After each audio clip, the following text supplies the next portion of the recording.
Hello students, स्वागत है आपका अपने यूट्यूब चैनल मैथ कंसेप्ट में। भाई अपना साधारण ब्याज का टॉपिक कंप्लीट हो चुका था। मैथ के अंदर देखो, सबसे पहले परसेंटेज करवाया था, उसके बाद प्रॉफिट लॉस करवाया था, उसके बाद रेशियो एंड प्रोपोर्शन करवाया था, उसके बाद मिक्सचर एंड एलिगेशन करवाया था, उसके बाद अपना साधारण ब्याज सिंपल इंटरेस्ट खत्म हो चुका है। इसके बाद अब कंपाउंड इंटरेस्ट चक्रवर्ती ब्याज शुरू कर रहे हैं। पहले नाम लिख देता हूँ आपको, कंपाउंड इंटरेस्ट यानी कि चक्रवर्ती ब्याज। ओके माय डियर, देखो भाई चक्रवर्ती ब्याज, देखो साधारण ब्याज पढ़ा था, चक्रवर्ती ब्याज पढ़ेंगे। साधारण ब्याज क्या था, चक्रवर्ती ब्याज क्या है, साधारण ब्याज क्या था, सबका सब कुछ बता चुका हूँ। अब देखिएगा, सबसे पहले तो चक्रवर्ती ब्याज CI, इसको पहले साधारण ब्याज को बोलते थे सिंपल इंटरेस्ट SI, इसको बोलेंगे CI। ओके, CI के बारे में मैं आपको बताऊंगा। आपको पूरी वीडियो देखनी है, जितनी भी CI की वीडियो डालूँ उसके बाद आपको लगे कि कोई टाइप ऑफ क्वेश्चन बच गया है, नहीं डाला है, तो आप कमेंट करके बताइएगा। पूरा वीडियो देखने के बाद आप कमेंट किया करो कि समझ आया कि नहीं आया। पूरा वीडियो देखने के बाद किया करो। और मेरी एक रिक्वेस्ट है आपसे हमेशा के लिए कि जितने मेरे व्यूज़ आए, चाहे अगर 10 कैंडिडेट 10 स्टूडेंट्स मेरे अगर वीडियो देख रहे हैं तो मेरे को 10 ही कमेंट चाहिए। अगर 100 वीडियो देख रहे हैं तो 100 ही कमेंट चाहिए मेरे को। ओके, मतलब वीडियो को देखना स्टार्ट कर दिया आपने तो एंड तक तो वीडियो देखनी है। उसके बाद आपको क्या करना है कि एक कमेंट जरूर करके जाना है कि वीडियो आपको कैसी लगी। ओके, वीडियो देखनी है तो कमेंट भी करना है। अगर आपको चैनल सब्सक्राइब नहीं किया है तो प्लीज़ चैनल को सब्सक्राइब करके बेल आइकन को दबा दो, ताकि जो भी वीडियो डालो आपको सबसे पहले नोटिफिकेशन पहुंच जाए। कोई भी जो वीडियो है, कोई भी टॉपिक का वीडियो आप ना छूटे, ताकि आपके पास पहुंच जाए। ओके, देखो साधारण ब्याज क्या होता था ये मैं आपको एक बार रिपीट करवाता हूँ, फिर चक्रवर्ती ब्याज क्या होता है ये बताऊँगा। साधारण ब्याज के अंदर मैंने बताया था कि कोई भी जो ब्याज है वो प्रिंसिपल के ऊपर, मूलधन के ऊपर अगर कोई काउंट होता है तो उसको बोलते हैं साधारण ब्याज। अगर मूलधन पर हम कोई पैसा ले रहे हैं एक्स्ट्रा चार्ज तो वो कहलाता है साधारण ब्याज। कोई भी मूलधन हो, कितना ही बड़ा कितना ही छोटा, कितने साल बाद अगर काउंट करना है, मूलधन पर अगर काउंट करेंगे तो वो हमेशा के लिए क्या कहलाएगा, साधारण ब्याज।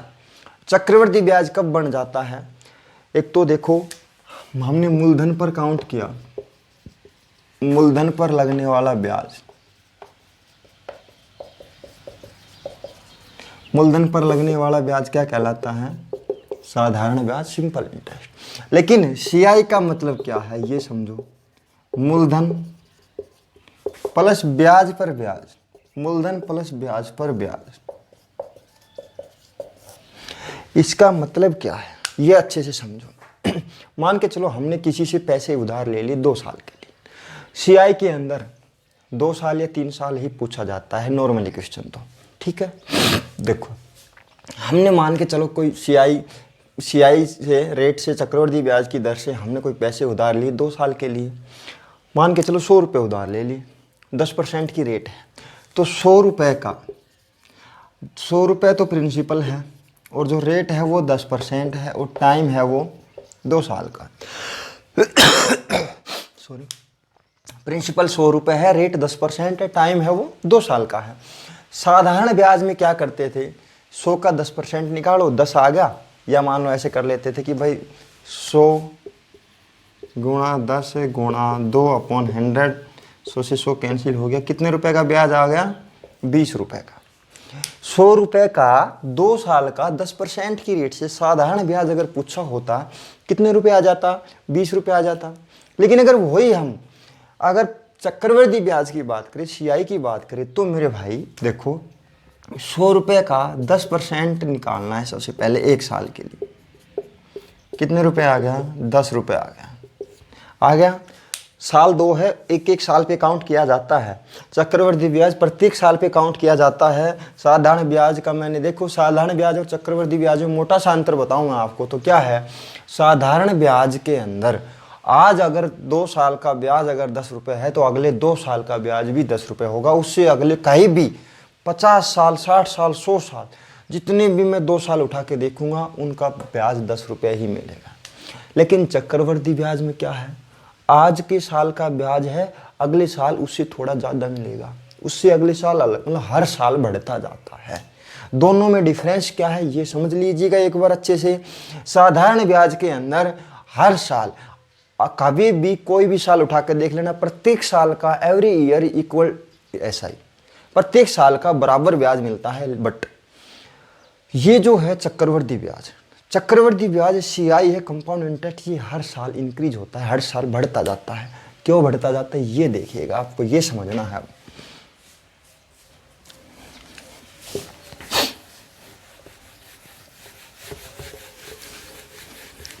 मैंने बता दिया प्रिंसिपल 100 रुपये था, रेट 10% है, टाइम 2 साल का है। मैंने बताया था इसका जो साधारण ब्याज है, सिंपल इंटरेस्ट जो निकल के आया है, वो पहले साल का भी 10 रुपये, दूसरे साल का भी 10 रुपये, जितने साल होते उन्हीं का 10-10 होता, क्योंकि 100 का 10% कितना होता है 10, तो टोटल 2 साल का कितने रुपये हो गया 20 रुपये। ये तो आया है सिंपल इंटरेस्ट, क्योंकि सिंपल इंटरेस्ट हम कर चुके हैं पहले। अब अगर कंपाउंड इंटरेस्ट की बात करें, कंपाउंड इंटरेस्ट की अगर हम बात करें तो देखो 100 रुपये का पहले 10% की रेट से 1 साल का ब्याज कितने रुपए है 10 रुपये। कितने रुपए है 10 रुपये। और यहाँ भी लिख रखा पहले साल का साधारण ब्याज और कंपाउंड इंटरेस्ट बराबर होता है। साधारण ब्याज और चक्रवृद्धि ब्याज पहले साल का बराबर होता है। क्यों होता है बराबर देखिएगा, ये जो पहले साल का 10 रुपये है ये भी प्रिंसिपल पर लगा, मूलधन पर लगा है। और चक्रवृद्धि ब्याज की बात करें तो भी जो 10 रुपये किस पर लगा है, चक्रवृद्धि ब्याज भी मूलधन पर लगा है। तो मेरे भाई मैंने आपको बता दिया कि जो मूलधन पर ब्याज प्राप्त होता है, प्रिंसिपल पर जो ब्याज काउंट किया जाता है वो क्या कहलाता है, साधारण ब्याज कहलाता है। यानी कि साधारण ब्याज कहलाता है। और पहले साल का जो चक्रवृद्धि ब्याज है वो भी मूलधन पर काउंट किया जाएगा, तो पहले साल का चक्रवृद्धि ब्याज भी साधारण ब्याज ही कहलाता है। ओके, अब देखो 1 साल का 10 रुपये आ गया था, यहाँ भी हमने देखा था 10 रुपये। दूसरे साल का साधारण ब्याज भी 10 रुपये है, लेकिन चक्रवृद्धि ब्याज अलग मिलेगा। कैसे मिलेगा वो देखिएगा। 100 रुपये का पहले साल का साधारण ब्याज कितने रुपये आ गया, 10 रुपये आ गया। अब क्या करना है कि जो प्रिंसिपल है वो साधारण ब्याज के अंदर तो परमानेंट 100 रुपये रहता था। साधारण ब्याज के अंदर मैं कहीं भी देखूं मूलधन जो है प्रिंसिपल 100 रुपये ही रहेगा, लेकिन चक्रवृद्धि ब्याज के अंदर प्रिंसिपल चेंज होता जाता है। कैसे चेंज होता है वो देखिएगा। पहले साल के लिए साधारण चक्रवृद्धि ब्याज में पहले साल के लिए प्रिंसिपल कितना था, 100 रुपये था। अब 100 रुपये हो गया प्लस 10 रुपये उसका ब्याज हो गया साल के अंत में। तो जो चक्रवृद्धि ब्याज का मतलब ही यही समझाया था मैंने, मूलधन प्लस ब्याज पर ब्याज। 100 रुपये तो ये थे, 10 रुपये का ब्याज। अब टोटल कितने रुपए हो गए मूलधन, 110 रुपये हो गए मूलधन। 100 रुपये ना हो करके 110 रुपये मूलधन हो गया। यहाँ पे आई बात समझ में। प्रिंसिपल 100 की जगह 110 हो गया है। इसके अंदर साधारण ब्याज के अंदर परमानेंट 100 रुपये चलेगा।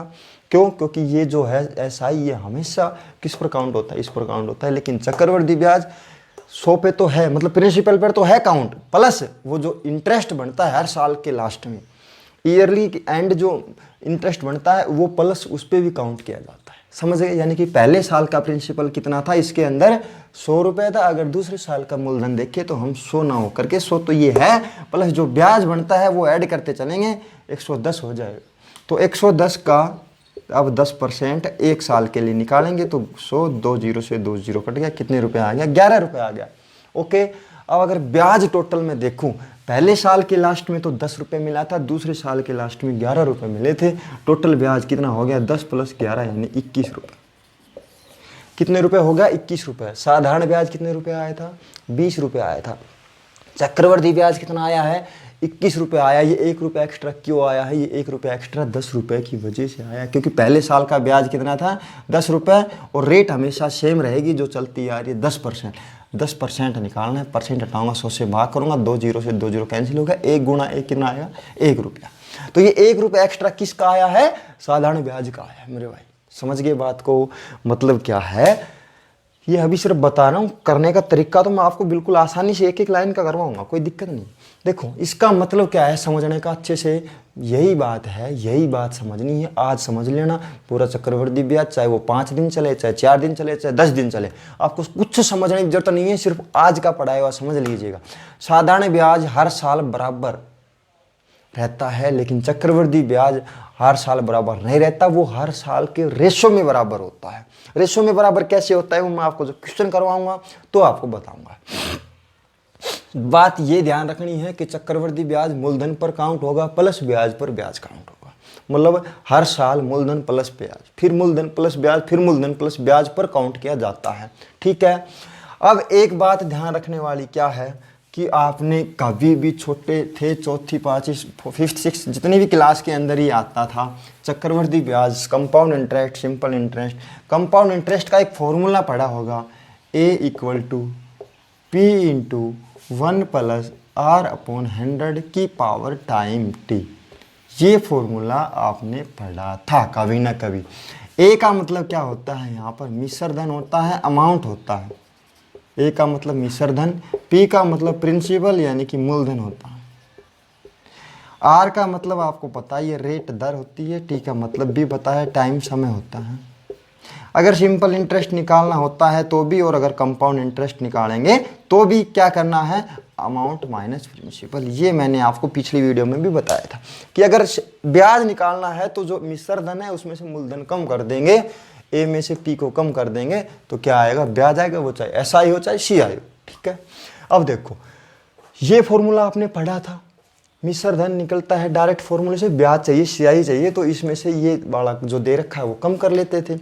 लेकिन ये फॉर्मूला सिर्फ आपको, आज की वीडियो को ध्यान से देखना, ये फॉर्मूले का यूज सिर्फ आपको दो ही जगह करना है। दो ही जगह करना है, या तो क्या पूछा जाए, टाइम, या क्या पूछी जाए, रेट। इन दोनों के सिवाय कहीं भी आपको यूज नहीं करना है। रेट में यूज करना है, टाइम में यूज करना है। इस फॉर्मूले को एक बार पढ़ लीजिए, मिश्र धन = मूलधन × 1 + दर बटा 100 की पावर समय, A = P × 1 + R/100 की पावर t।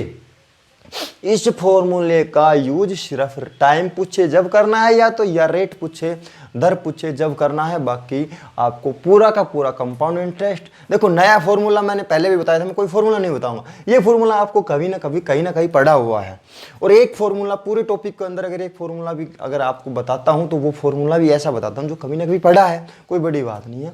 और इस टाइम और रेट के सिवाय चाहे कुछ भी पूछे, चाहे मिश्र धन पूछे, चाहे मूलधन पूछे, चाहे चक्रवर्ती ब्याज पूछे, चाहे चक्रवर्ती साधारण ब्याज का अंतर पूछे, चाहे कितने गुना हो जाता है, कितने क्या हो जाए, सब कुछ क्या करना है, विदाउट फॉर्मूले करना है। वो क्या है, वो कंसेप्ट को आप अच्छे से समझ लीजिएगा। देखिए नॉर्मली 99% आपको 2 या 3 साल का ही चक्रवर्ती ब्याज पूछा जाएगा। देखो साधारण ब्याज कितने भी साल का पूछा जा सकता है, साधारण ब्याज कितने भी साल का पूछा जा सकता है, लेकिन जो चक्रवर्ती ब्याज है, सीआई है, वो नॉर्मली 2 से 3 साल का पूछा जाएगा। तो आप चाहे 5 साल का पूछे, आपको एक बार कंसेप्ट समझ में आ गया, आप जितने मर्जी पूछे कर सकते हो। मैं यहाँ पर आपको एक बार बताता हूँ 2 साल के लिए, 2 साल के लिए, और यहाँ मैं आपको बताता हूँ 3 साल के लिए। कंसेप्ट को समझ लोगे प्रैक्टिकली तो आपको अपने आप पता लग जाएगा कि 2 साल का कैसे किया है, अब 3 का कैसे किया, अब 4 का कैसे करना है, 5 का कैसे करना है। ओके, देखो सबसे पहले क्या होता है, कोई प्रिंसिपल होता है, यहाँ भी कोई प्रिंसिपल होता है। पहले 2 साल का बता देता हूँ, फिर 3 का देखिएगा। कोई प्रिंसिपल होता है, 2 साल के लिए ऐसे 2 ट्री बनाने हैं, 3 साल के लिए ऐसे 3 बनाने हैं। ओके, अब क्या करना है, ये 2 साल का देखो, फिर 3 साल का प्रिंसिपल था कोई, अब कोई रेट लगती है यहाँ पे, यहाँ भी रेट लगेगी, मतलब तीनों साल आ रहा सेम रेट है तो सेम लगाओ, अलग है तो अलग भी करवा के देख लेंगे, पहले सेम देखो। कोई मूलधन था, कोई प्रिंसिपल था, उस पर कोई रेट लग रही है, वो कहाँ काउंट करेंगे, यहाँ काउंट करेंगे। काउंट करने के बाद पहले साल का ब्याज आएगा ए, मान के चलिएगा ए आया। कैसे आया, मैंने अभी बताया था कि जब 100 रुपये था, 100 रुपये प्रिंसिपल था, तो उसका पहले साल का ब्याज 10 रुपये आया था, दूसरे साल का ब्याज 11 रुपये आया था। मैंने अभी करवाया था, टोटल मिला के कितने रुपए हो गए थे, 21 रुपये हो गए थे। तो देखिएगा ये जो 11 रुपये है ये कैसे आया था, ये 10 रुपये तो प्रिंसिपल पर आया था, और यहाँ प्रिंसिपल पर फिर 10 रुपये आया होगा, प्लस जो 1 रुपया आया था वो किसका आया था, 10 का आया था। आई बात समझ में। टोटल 21 रुपये ब्याज आया था, मैंने यहाँ भी करवाया था, पीछे देख सकते हो 2 मिनट पहले 21 रुपये ब्याज मिल रहा था चक्रवर्ती ब्याज, टोटल 100 रुपये का 10% की रेट से 2 साल का। तो 100 रुपये था, पहले साल कितना ब्याज आया, 10 रुपये आया। दूसरे साल अगर 100 पर काउंट करेंगे तो 10 रुपये ही आएगा। मैंने बताया था मूलधन पर चाहे कितनी बार ही काउंट करो वो साधारण ब्याज बनता है, और साधारण ब्याज हर साल बराबर रहता है। 100 पर चाहे मैं कितनी बार काउंट करूं 10% की रेट से 10 रुपये ही आएगा। तो ये 1 रुपया किसका आया, अब इस ब्याज का और ब्याज लगेगा। तो इस बात को समझो, मैंने सबसे पहले पी पर काउंट किया, मूलधन पर काउंट किया, R% की रेट से कितने रुपए ब्याज आ गया, मान के चलो ए आ गया। ये सिर्फ कंसेप्ट है, ये समझ लोगे, क्वेश्चन करवाऊंगा बहुत अच्छे तरीके से। ए आ गया। अब आगे दूसरे साल की बारी। पहले साल तो कोई चक्रवृद्धि ब्याज नहीं लगता, सिर्फ मूलधन पर ब्याज लगता है। दूसरे साल देखो, दूसरे साल सबसे पहले तो पी पर ब्याज लगेगा। तो देखो पी पर मैंने यहाँ ए लिखा है ना, कितनी बार भी लिखूं ए ही आएगा। यानी कि सबसे पहले तो पी का जो ब्याज आया, पी का जो ब्याज आया, मूलधन पर जो ब्याज आया, पहले साल ए है, दूसरे साल भी ए रहेगा, तीसरे साल भी ए रहेगा। ओके, अब पहले साल तो सिर्फ ब्याज मूलधन पर लगा है, दूसरे साल ब्याज मूलधन पर लगेगा, प्लस इस ब्याज पर भी ब्याज लगेगा। ये जो ए है ये तो इसका आया है, ये जो 10 रुपये है ये तो इसका आया है, लेकिन ये 1 रुपया जो एक्स्ट्रा था ये 10 का था। यानी कि ये जो ए है ये तो प्रिंसिपल पर है। अब इस ए पर और ब्याज लगेगा R% की रेट से, उसको हम क्या लिख सकते हैं, बी लिख सकते हैं। यही अपना कंसेप्ट है छोटा सा बस। ये पी कोई मूलधन है, प्रिंसिपल है, R% की रेट से पहले साल का ब्याज ए लगेगा, दूसरे साल का मूलधन पर ए ही लगेगा, लेकिन दूसरे साल चक्रवृद्धि ब्याज और लगेगा। वो किस पर लगेगा, इस पर तो ये काउंट कर लिया, लेकिन ये जो वाला जो ब्याज है ये किस पर लगेगा, इस ब्याज पर ब्याज लगेगा। ओके, अब 3 साल का देखिएगा। अगर मान के चलो, देखो 3 साल का देखना है अभी। अगर मान के चलो टोटल पूछे हो कि टोटल ब्याज कितना हो गया, तो कितना हो गया, ए तो ये है प्लस ए प्लस बी, ये ब्याज टोटल आ गया। ओके, अब 3 साल का देखिए ऐसे ही। पी पर प्रिंसिपल पर R% की रेट से मैंने क्या बताया था, ए रहता है, तो पहले साल भी ए, दूसरे साल भी ए और तीसरे साल भी ए। ऐसे ही अगर 4 5 6 साल होते तो ए होता। प्रिंसिपल पर काउंट, मूलधन पर जो ब्याज है वो हमेशा ए लगेगा। अब देखिएगा, पहले साल की बात है, ये पहला साल है, ये दूसरा साल, ये तीसरा साल। पहले साल में जो ब्याज लगेगा वो सिर्फ किस पर लगेगा, वो सिर्फ इस मूलधन पर लगेगा। आई बात समझ में। दूसरे साल पर जो ब्याज लगेगा, एक तो मूलधन पर लगेगा, दूसरा इस ब्याज पर और लगेगा, क्योंकि पहले साल ये ब्याज लग चुका, तो इस ब्याज पर और लगेगा। तो ये क्या लिख दिया, बी लिख दिया। दूसरा साल कंप्लीट हो गया, जैसे ये था। अभी तक इतना ही किया है। पहले साल में सिर्फ ए लगता है मूलधन पर, दूसरे साल में मूलधन पर भी लगेगा प्लस इस ब्याज पर भी लगेगा। ओके, अब आगे तीसरे साल। तीसरे साल में एक तो सबसे पहले तो मूलधन पर लगेगा, ये लग गया, प्रिंसिपल पर लगेगा, ए लग गया। उसके बाद अब पीछे जितने भी ब्याज लगे हैं उन पर और ब्याज लगेगा। एक तो ये पहले साल वाला ए, इस पर क्या लगेगा, बी। फिर दूसरे साल वाला ए, इस पर क्या लगेगा, बी। ए पर, ए के ऊपर यहाँ बी लगा था, तो ए के ऊपर यहाँ भी बी, उतना ही पैसा लगेगा। ए पर यहाँ भी लग गया, ए पर यहाँ भी लग गया, लेकिन अब एक और ब्याज बचा हुआ है बी। इस बी का ब्याज लगेगा, वो हम काउंट कर लेते हैं सी में। ये टोटल ब्याज हो गया। दोबारा से समझ लीजिएगा। सबसे पहले मूलधन पर ब्याज लगता है, पहले साल कोई ब्याज नहीं लगता, ओनली मूलधन पर ब्याज लगता है, वो हमने मान लिया था ए। दूसरे साल एक तो मूलधन पर ब्याज लगेगा, वो ए ही लगेगा, लेकिन जो पहले साल ब्याज लग चुका उस पर और लगेगा बी। ओके, ए का ब्याज हम कहीं भी लिखेंगे, वो क्या लिखेंगे, बी लिखेंगे। अब तीसरे साल सबसे पहले मूलधन पर लगेगा, वो तो ए हो गया पी का। तो अब पीछे जो ब्याज लग चुके, एक तो ये ब्याज लग चुका ए का, ये बी हो गया। दूसरा ये ए ब्याज लग चुका, इसका ये बी हो गया। तीसरा ये बी और लगा है, इसका हम सी लिख देते हैं। मतलब टोटल ये ब्याज काउंट हो गया। ओके, अगर टोटल पूछेगा तो ए प्लस ए 3a हो गया, प्लस बी 3b हो गया, प्लस एक सी। तो टोटल ब्याज कितना हो जाएगा, इतना हो जाएगा। आई बात समझने की। क्वेश्चन को प्रैक्टिकली समझना है अपने को, बिल्कुल आसानी से समझ में आ जाएगा। फिर भी अगर कोई दिक्कत आए तो मेरे को बता देना। ये सिर्फ कंसेप्ट बताया कैसे आता है। देखो कोई भी पूछ सकता है इसके अंदर। सबसे पहले 2 में क्या पूछे, मान लो टोटल सीआई बताइए, टोटल सीआई निकाल दिया। अगर पूछ ले कि ओनली पहले साल का ब्याज बताइए, पहले साल का ब्याज क्या है, ओनली ए है। अगर पूछे ओनली दूसरे साल का ब्याज बताइए, ए प्लस बी है दूसरे साल का। 2 साल का पूछे तो टोटल है ये पूरा का पूरा, लेकिन अगर ओनली 2 साल का पूछे, दूसरे साल का पूछे तो ए प्लस बी है। कुछ भी पूछे, ये दे रखा है, ये दे रखा है, ये पूछे तो हम उल्टा भी कर सकते हैं। अगर ओनली तीसरे साल का पूछे ये रहा, अगर दूसरे तीसरे साल का पूछे टोटल ये रहा, पहले दूसरे का पूछे ये रहा, पहले तीसरे का पूछे ये रहा, पूरा 3 साल का टोटल पूछे ये रहा। कुछ भी पूछ सकता है, रेट पूछे ये, कुछ भी पूछे इसमें निकाल सकते हैं। सिर्फ रेट और टाइम पूछे तो वो फॉर्मूला यूज करना है, बाकी सब कुछ किससे करना है, इससे करना है। समझ गए बात को। अब क्वेश्चन करवाता है एक एक करके, अच्छे से समझ में आएगा, कोई दिक्कत नहीं है आपको।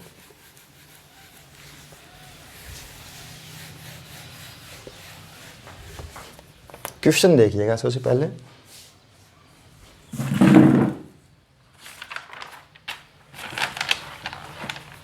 ₹500 की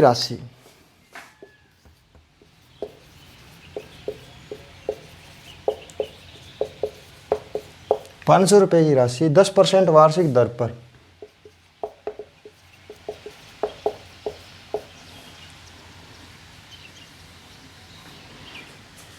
3 वर्ष के लिए उधार 10% वार्षिक दर पर 3 वर्ष के लिए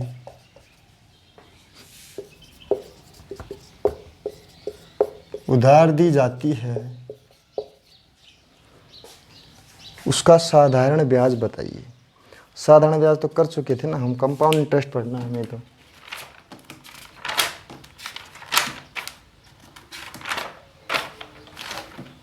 सॉरी, ये साधारण ब्याज का क्वेश्चन लिख लिया था हमने, कंपाउंड इंटरेस्ट का क्वेश्चन करना है। साधारण ब्याज तो करवा चुके हैं। देखिएगा, 3,000 रुपये का 20% वार्षिक, 3,000 रुपये का 20% वार्षिक चक्रवृद्धि ब्याज की दर से, चक्रवृद्धि ब्याज की दर से 2 वर्ष का मिश्र धन ज्ञात कीजिए। 2 वर्ष का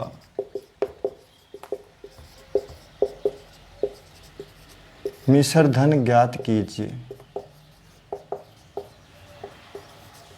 देखिए मेरे प्यारे बच्चों, देखो चक्रवृद्धि ब्याज के अंदर 3,000 रुपये का 20% का चक्रवृद्धि ब्याज की दर से 2 वर्ष का मिश्र धन ज्ञात कीजिए। अपने को अमाउंट ज्ञात करनी है। सबसे पहले मैं एक बार फॉर्मूला बता देता हूँ, लिखवाया क्या था अपॉन 100 की पावर टी, लेकिन मैंने ये क्या बताया था, इस फॉर्मूले को यूज कब करना है, जब टी या आर पूछे, लेकिन इसके अंदर पूछा मिश्र धन ज्ञात कीजिए, अमाउंट ज्ञात करनी है।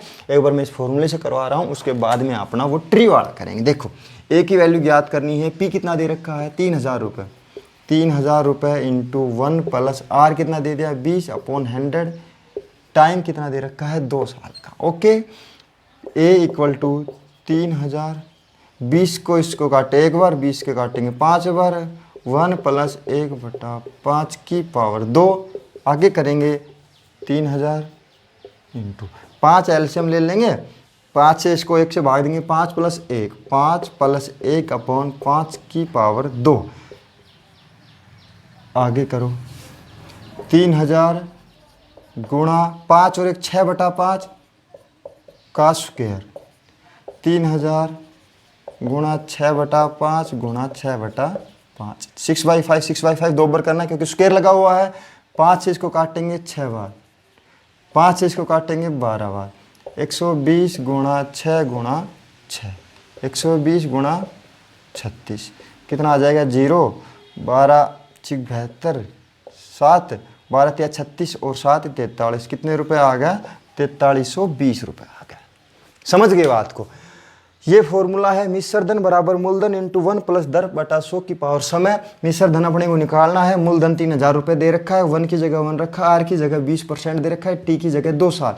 इसको कैलकुलेशन करने के बाद जब अपना आएगा 4,320 आ गया, यही इसका आंसर है। लेकिन अपने को करना किस तरीके से है, क्योंकि सिंपल सा तरीका लगाना है अपने को, तो फॉर्मूले का यूज नहीं, कम से कम फॉर्मूले का यूज करना है। देखो भाई, मूलधन कितना दे दिया 3,000 रुपये। मैंने बताया था कि 2 साल के लिए है तो 2 ट्री बनाना है, 3 साल के लिए होता तो 3 बना देते हैं। अब क्या करना है 20% की रेट। देखो इसका एक और सिंपल सा तरीका मैं आपको बताऊं, हल्का सा। इसमें क्या करना है, चक्रवृद्धि ब्याज के अंदर पहले ही अगर आप परसेंटेज हटा दो तो बहुत अच्छा है, क्योंकि और सिंपल हो जाएगा। परसेंटेज हटाने का मतलब क्या है कि हमने परसेंटेज टेबल के अंदर पढ़ लिया था कि 20% जहाँ भी लिखा हुआ उसका मतलब क्या होता है 1/5। कैसे परसेंट हटाएंगे 20% है, परसेंट हटाऊंगा 100 से भाग करना पड़ेगा, 20 एकम 20, 20 पंजे 100, कितना आ गया 1/5। यानी 20% की वैल्यू क्या है 1/5। या तो मैं 20% लिखूँ या 1/5 लिखूँ, दोनों वैल्यू बराबर है।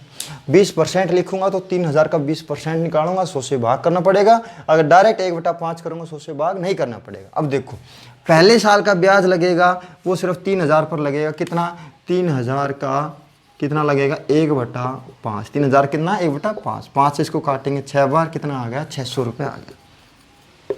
कितने रुपए आया 600 रुपये आ गया। अब दूसरे साल की बारी आई, दूसरे साल का भी सबसे पहले इस पर काउंट होगा तो 3000 का 1/5 ही होगा, कितने रुपए आ जाएगा 600 रुपये आ जाएगा। और वीडियो को पीछे करके देख सकते हो, जब मैंने बताया था कि यहाँ 2 साल के लिए यहाँ P लिखा था, यहाँ A लिखा था, यहाँ A लिखा था, उस A का मतलब क्या था, A लिखा था, मैं यहाँ B भी लिख सकता था, लेकिन दोनों जगह A लिखने का मतलब क्या था, अगर ये 600 रुपये आता है तो ये भी 600 रुपये ही आएगा, दोनों बराबर वैल्यू आएगी। आई बात समझ में। अब 3000 रुपये का हिसाब तो हो चुका, 600 रुपये पहले साल, दूसरे साल भी 600 रुपये। लेकिन अब इस 600 रुपये पर दूसरे साल ब्याज और मिलेगा, कितना 600 का भी 1/5 या 600 का 20%, 600 का भी 1/5 निकालना है अपने को। 5 से इसको काटेंगे कितने बार आएगा 120 आ जाएगा, 120 रुपये ये ब्याज आ गया दूसरे साल। समझ गए बात को। अब देखिएगा 600 रुपये ये, 600 रुपये ये, 1200 और 120 ये, कितने रुपए आ गए 1320 रुपये। ये क्या है कंपाउंड इंटरेस्ट। अगर पूछ लेता कि 2 साल का इतने रुपए का चक्रवृद्धि ब्याज ज्ञात कीजिए, कितने रुपए वो बता देते 1320 बता देते। अगर पूछता कि दूसरे साल का ब्याज ज्ञात कीजिए 600 + 120 720 रुपये बता देते। टोटल पूछता 2 साल का चक्रवृद्धि ब्याज 1320 रुपये बता, लेकिन इसने पूछा है अमाउंट ज्ञात कीजिए, मिश्र धन ज्ञात कीजिए। मिश्र धन क्या होता है principal plus compound interest. Principal कितना दे रखा है 3000 रुपये, प्लस कंपाउंड इंटरेस्ट कितना आ गया 1320 रुपये, कितने रुपए आ गया टोटल 4320 रुपये। यही तो अपना पिछले वाले टाइप से भी आया था, पिछले वाले फॉर्मूले से भी तो यही आया था 4320 रुपये मिश्र धन। आ गया समझ में।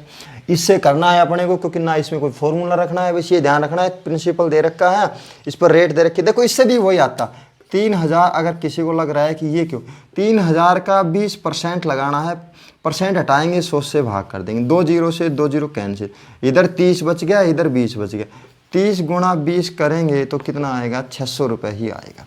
600 ही तो किया है। ये परसेंट लगा हुआ है या परसेंट नहीं लगा हुआ है, हमने पहले परसेंट हटा लिया था। ओके, जिस मर्जी टाइप से आप करना चाहते हो उस मर्जी से कर लो, सिर्फ अपने को मतलब है 4320 आने से। अपने को चाहिए आंसर भाई, किसी भी तरीके से कर सकते हो, लेकिन मेरे हिसाब से एडवाइस यही है कि ये बेस्ट तरीका है। सिर्फ एक बार ध्यान रखना है कि पहले मूलधन पर, पहले साल सिर्फ मूलधन पर, दूसरे साल मूलधन पर प्लस ब्याज पर ब्याज। रेट हमेशा सेम रहेगी, अगर वो ना बदले। बदलता है क्वेश्चन बदलने का भी करवाऊंगा, बदलता है तो बदल लेंगे, नहीं तो रेट सेम रहेगी। तीसरे साल करता तो इस पर तो 600 ही लगता, इस 600 का 120 यहाँ लगा, 120 लगा, यहाँ भी 600 का 120 और लग देते, 120 का 20% और 24 रुपये आ जाता, उनको ऐड कर देते। समझ गए। नेक्स्ट क्वेश्चन देखो, 2-4 क्वेश्चन करोगे, सिंपल सिंपल क्वेश्चन है, आगे तब आपको बहुत अच्छे से समझ में आएगा। बहुत ही नॉर्मल क्वेश्चन है। देखो अब तक हमने पढ़ा भी होगा या पहली बार पढ़ रहे हो, साधारण ब्याज का तो नाम ही साधारण है, लेकिन साधारण ब्याज से भी साधारण है चक्रवृद्धि ब्याज। ये रियलिटी है कि साधारण ब्याज से भी साधारण है करने में चक्रवृद्धि ब्याज। ठीक है, देखिएगा क्वेश्चन नंबर 2 देखिएगा। 10,000 रुपये का 10% वार्षिक दर पर, 10,000 रुपये का 10% वार्षिक दर पर, वार्षिक दर पर 3 वर्ष का चक्रवृद्धि ब्याज ज्ञात कीजिए। 3 वर्ष का चक्रवृद्धि ब्याज CI ज्ञात कीजिए। देखिए मेरे प्यारे विद्यार्थियों, नॉर्मल सा क्वेश्चन है, 3 साल का दे रखा है, बस पिछली बार 2 साल का था, अब की बार 3 साल का। देखो मैं 4 5 6 7 जितने भी नॉर्मल क्वेश्चन है वो करवा देता हूँ। उसके बाद नेक्स्ट वीडियो में टाइप वाइज, जैसे पीछे हम हर टॉपिक में, प्रत्येक टॉपिक में करते आए हैं, वैसे ही टाइप वाइज डालकर करेंगे। ऐसा नहीं है कि ऐसे ही कर दिया क्वेश्चन को, हर क्वेश्चन को हर टाइप वाइज करेंगे। हर एक टाइप के 2-2 3-3 क्वेश्चन करवा रहा हूँ, आपको अच्छे से समझ में आएगा, कोई दिक्कत नहीं है।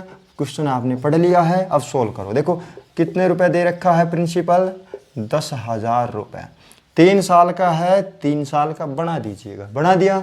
रेट 10% है, 10% लिख दीजिएगा, या 10% का मतलब होता है 1/10। ये परसेंटेज हटाना है, परसेंटेज हटा दीजिएगा, 1/10 भी लिख सकते हैं। या तो 10,000 का 10% निकालो या 10,000 का 1/10 निकालो, दोनों बराबर है। कितनी लगेगी? 1/10। देखिएगा, पहले साल के लिए 10,000 रुपये का 1/10 निकालेंगे, 0 से 0 कैंसिल हो जाए, कितने रुपए आएगा? 1000, फिर 1000, फिर 1000। क्योंकि लिखवाया था कंसेप्ट में, तीनों में क्या लगता है? ए लगता है। चलो कोई बात नहीं, पहले साल हो गया टोटल 1000 रुपये। अब दूसरे साल का नंबर आया, दूसरे साल 10,000 का, तो 1/10 1000 हो गया, लेकिन इस पर ब्याज और लगेगा। 1000 का 1/10 निकालेंगे तो कितना आ जाएगा? 100 रुपये आ जाएगा। दूसरे साल का भी हो चुका। अब तीसरे साल का नंबर है, तीसरे साल 10,000 का 1/10 तो 1000 आ गया। अब प्रिंसिपल पर तो काउंट हो चुका ब्याज, लेकिन ये जो ब्याज पर ब्याज और लगाना है, तीसरे साल पर हम हिसाब करेंगे तो हमारे पास 3 और ब्याज एक्स्ट्रा, एक ये वाला, एक ये वाला और एक ये वाला। इसका हिसाब हुआ था लेकिन दूसरे साल के लिए हुआ था, इसका तीसरे साल के लिए भी होगा। अगर 4 साल है तो चौथे साल के लिए भी होगा। अब 1000 रुपये का 1/10 कितने रुपये आ गया? 100 रुपये आ गया। ये तो इसका है। अब इस 1000 रुपये का 1/10 हो निकालो, ये 100 रुपये आ गया। अब इस 100 रुपये का 1/10 निकालेंगे तो कितना आ जाएगा? 10 रुपये आ जाएगा। ये टोटल चक्रवृद्धि ब्याज है। आई बात समझ में? ये 10,000 रुपये पे 1000 रुपये मिल गया, ये 1000 रुपये इस 10,000 पर, ये 100 रुपये इस 1000 का, ये 1000 रुपये इस 10,000 का, ये 100 रुपये इस 1000 का, ये 100 इस 1000 के, और ये 10 इस 100 के ऊपर। सभी पर काउंट हो चुका। अब अपने को क्या पूछा है? चक्रवृद्धि ब्याज ज्ञात करना है। टोटल ज्ञात कीजिए। 1000 और 1000 और 1000, 3000, 100, 100, 100, 3300 और 10 रुपये। कितना आ गया? 3310 रुपये आ गया। टोटल कितने रुपये आ गया? 3310 रुपये। ओके, बहुत ही सिंपल क्वेश्चन है, आराम से कर लोगे। और देखिएगा,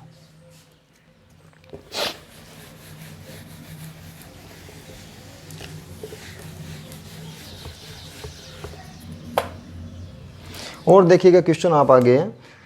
30,000 रुपये का 10% की दर से,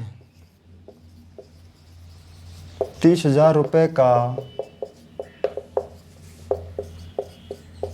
10% की दर से 2.5 वर्ष का चक्रवृद्धि ब्याज कितने रुपए होगा? 2.5 वर्ष का चक्रवृद्धि ब्याज कंपाउंड इंटरेस्ट कितने रुपए होगा?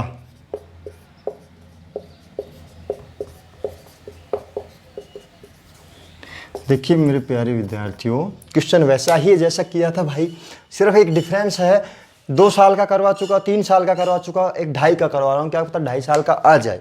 तो कैसे करना है? बिल्कुल नॉर्मल है, कोई दिक्कत नहीं है। पूछा गया है साधारण चक्रवृद्धि ब्याज कंपाउंड इंटरेस्ट पूछा गया है, तो सिर्फ अपने करना क्या है? 30,000 रुपये हैं सबसे पहले, प्रिंसिपल के रूप में 30,000 रुपये थे। अब अपने को देखो करना क्या है, 2 साल तो पूरा लेना है, 1 साल पूरा, दूसरा साल पूरा, और तीसरा साल लेना है अपने को आधा। तीसरा साल आधा लेना है, लेकिन हम पहले 3 साल का कर लेते हैं, तीसरे साल का आधा कर लेंगे। देखिएगा रेट कितनी दे रखी है? 10% दे रखी है। 10% का मतलब क्या है? 1/10। 30,000 रुपये का सबसे पहले यहाँ ब्याज मिलेगा 1/10। 10 मतलब नीचे 10 है तो 0 से 0 कैंसिल हो जाएगी। कितने रुपये आ जाएगा? 3,000 रुपये। पहले साल का ब्याज अगर पूछे कोई तो अब दूसरे साल का नंबर है, दूसरे साल सबसे पहले 30,000 पर लगेगा, कितने रुपए मिलेगा? वही 3,000 रुपये। इस पर तो ब्याज मिल गया 3,000 रुपये, लेकिन इस भाई का ब्याज और करना है अपने को। अभी 3,000 रुपये का अभी ब्याज यहाँ और लगेगा। 3,000 का 1/10, 0 से 0 फिर कैंसिल कर देंगे। कितने रुपये आ गया? 300 रुपये आ गया। दूसरा साल कंप्लीट हो गया। अब तीसरे साल का नंबर है, 30,000 रुपये पर सबसे पहले मिलेगा वही 3,000 रुपये। इस पर तो काउंट कर चुके। अब इन तीनों पे ब्याज और मिलेगा। इस 3,000 रुपये का 1/10 निकालूंगा, कितना आ जाएगा? 300 रुपये। इस 3,000 का फिर 1/10 निकालेंगे, कितना आ जाएगा? 300 रुपये। फिर इस 300 का 1/10 निकालेंगे, कितने रुपये आ जाएगा? 30 रुपये आ जाएगा। टोटल अगर पूछे 3 साल का तो ये 3 साल का टोटल होगा। आई बात समझ में? पहले साल का ओनली 3,000, दूसरे साल का 3,000, तो ये इस पर है, ये 300 रुपये इस पर भी है। तीसरे साल का ये 3,000 इस पर है, ये 300 इस 3,000 का, ये 300 इस 3,000 का, और ये 30 इस 300 रुपये का है। आई बात समझ में? No problem. अब देखेगा कहना क्या चाह रहा है, वो पूछना चाह रहा है कि 2.5 वर्ष का बताइए। 2.5 वर्ष में पहले साल पूरा जुड़ेगा 3,000 प्लस, दूसरे साल में पूरा जुड़ेगा 3,000 प्लस 300, 3,300 रुपये, प्लस तीसरे साल के अंदर क्या करना है, तीसरे साल का पूरा क्यों लेना है भाई, अपने को पूरा तो जब लेता है जब 3 वर्ष का चक्रवृद्धि ब्याज पूछते हैं, 3 वर्ष का पूछता है तो तीसरे साल पूरा लेते हैं, लेकिन उसने बोला 2.5 वर्ष का, यानी कि 2 साल पूरा और तीसरा वर्ष आधा लेना है। 3,300 प्लस 300 600, 3,630, तीसरे साल का ब्याज 3,630 है, लेकिन इसका तो अपने को आधा लेना है। पूरा 3 साल, तीसरा साल पूरा नहीं लेना, साल लेना है तीसरा आधा, आधा कर लीजिएगा। इसका आधा करेंगे तो कितना आ जाएगा, 1815 रुपये। कितने रुपए आ जाएगा, 1815 रुपये आ गया। अब देख लीजिएगा 1815 रुपये इसमें और काउंट कर दीजिएगा। पहले साल का ब्याज 3,000 रुपये है, दूसरे साल का 3,300 रुपये है और तीसरे साल का आधी साल का ब्याज 1815 रुपये है। इस पूरे को काउंट कर दीजिएगा। 3,000 और 3,000 6,000 और 1,000 7,000, 8,115 रुपये। टोटल कितने रुपए आ जाएगा, 8,115 रुपये का ब्याज आ जाएगा। यही तो अपना आंसर है। ओके, दोबारा देख लीजिएगा। 30,000 रुपये का 10% की रेट से पहले साल का ब्याज निकाला हमने 3,000 रुपये, दूसरे साल का निकाला 3,000 रुपये, 3,000 का 10% निकालेंगे 300 रुपये। तीसरे साल का पहले पूरा देख लीजिएगा, 3,000 रुपये, ये 30,000 का 10% है, 300 रुपये इस 3,000 का 10% है, ये 300 रुपये इस 3,000 का 10% है, ये 30 रुपये इस 300 रुपये का 10%। ओके, पहले साल पूरा लेना है, दूसरे साल पूरा लेना है। 2 साल का पूछता तो इनको काउंट कर देता, 3 साल को पूछता सभी को काउंट कर देता, दूसरे और तीसरे को पूछता इसको काउंट कर लेते, पहले तीसरे को पूछते इसको काउंट कर लेते। 2.5 साल का 1.5 साल का पूछता तो पहले साल का देखो 1.5 साल का पूछे, इसके अंदर पहले साल का 3,000 रुपये है प्लस दूसरे साल का 3,300 है, इसका आधा कर लेते, 3,300 रुपये है, इसका आधा कर लेते, कितना आ जाएगा 15,1650 रुपये। ये काउंट कर लेते कितना आ जाएगा 4,650 रुपये। अगर 1.5 साल का पूछता तो 4,650 रुपये था, लेकिन उसने पूछा 2.5 साल का, तो 2 साल का पूरा लेंगे, तीसरे साल का आधा लेंगे। तो एक पूरे 3 साल का रुपये होता है 3,630, आधा लेना है तो आधा कर दीजिए, 1,815 रुपये आ गया। 3,000 रुपये ये पहले साल का, 3,300 दूसरे साल का, 1,815 रुपये इस तीसरे आधे साल का। टोटल ब्याज आएगा 8,115 रुपये, यही 2.5 साल का ब्याज आ गया। ओके, कोई दिक्कत है? कोई दिक्कत नहीं है। अब ये सिंपल जो टाइप के क्वेश्चन थे कि भाई पहले 2 साल का बता दिया, फिर 3 साल का बता दिया, उसके बाद अब 2.5 साल का बता दिया, 1.5 साल का भी बता दिया, 2 का बता दिया, 3 का बता दिया, 2.5 का बता दिया, 1.5 का बता दिया। अब कोई दिक्कत नहीं है। अब उसके बाद में हम क्वेश्चन करेंगे टाइप वाइज। किसी में पूछेगा रेट बताइए, किसी में पूछेगा टाइम बताइए, किसी में रेट अलग अलग है। 3 साल में देखो यहाँ भी 10%, यहाँ भी 10%, यहाँ भी 10%। आगे जो टाइप आएगा उसमें कह देगा पहले साल 10%, दूसरे साल 20%, तीसरे साल 40%, ऐसे बताइए। तो वो अलग अलग काउंट करना भी सिखाऊंगा आपको, ठीक है। उसके बाद एक टाइप आएगा, उसके अंदर अपने को सिर्फ रेट दे रखी होगी, प्रिंसिपल नहीं दे रखा। प्रिंसिपल ही फाइंड आउट करना है अपने को, मूलधन ही ज्ञात करना है। तो मूलधन दर से कैसे मूलधन मान सकते हैं हम, बिल्कुल सिंपल तरीके से, वो भी मैं आपको सिखाऊंगा। मूलधन ना दे रखा हो, ओनली दर दे रखी हो, दर से ऐसा मूलधन मानने। देखो 100 मान सकते हैं, लेकिन मैंने आपको शुरुआत में परसेंटेज करवाया तब आपको एक बात बताई थी कि कोई भी वैल्यू अपने को कब तक अच्छी लगती है, जब तक वो पॉइंट में ना आ जाए। पॉइंट में आने का मतलब क्या है कि अब अपने ऊपर से हो गया सिस्टम, पॉइंट आते ही दिमाग खराब होने लग जाता है। तो ऐसी कैलकुलेशन करेंगे कि जिससे हम पॉइंट से ज़्यादा बच सकें। समझ गए बात को? पॉइंट से ज़्यादा बचना है। अपने को रेट पता है तो उसको ऐसा मूलधन मानना सिखाऊंगा, ऐसा प्रिंसिपल आपको मानना सिखाऊंगा कि जिससे कहीं भी लास्ट तक चले जाएं पॉइंट में नहीं आएगा। ओके, आज चक्रवृद्धि ब्याज के बारे में बताया है कि चक्रवृद्धि ब्याज क्या होता है, साधारण ब्याज क्या होता था, वो हमने कर लिया था। अब चक्रवृद्धि ब्याज के बड़े क्वेश्चन करेंगे, ओनली चक्रवृद्धि ब्याज के। उसके बाद चक्रवृद्धि ब्याज के पूरे कंप्लीट क्वेश्चन होने के बाद अब दोनों के मिक्स क्वेश्चन करेंगे, मतलब साधारण ब्याज और चक्रवृद्धि ब्याज दोनों में अंतर करना भी सिखाऊंगा आपको। उसके बाद साधारण ब्याज का टेस्ट दे चुके हैं, आप उसमें कमेंट करके बताइएगा। चक्रवृद्धि ब्याज का टेस्ट भी मैं आपको डालूंगा, उसके बाद उसका भी टेस्ट बताइएगा। उसके बाद नेक्स्ट टॉपिक स्टार्ट करेंगे। जल्दी ही वीडियो को फटाफट करेंगे कंप्लीट, अच्छे से समझ में आएगा। जहाँ भी समझ में ना आए कमेंट करके ज़रूर बता दीजिएगा। जी जान लगा के तैयारी करनी है, अच्छे से पढ़ना है। Okay, thank you.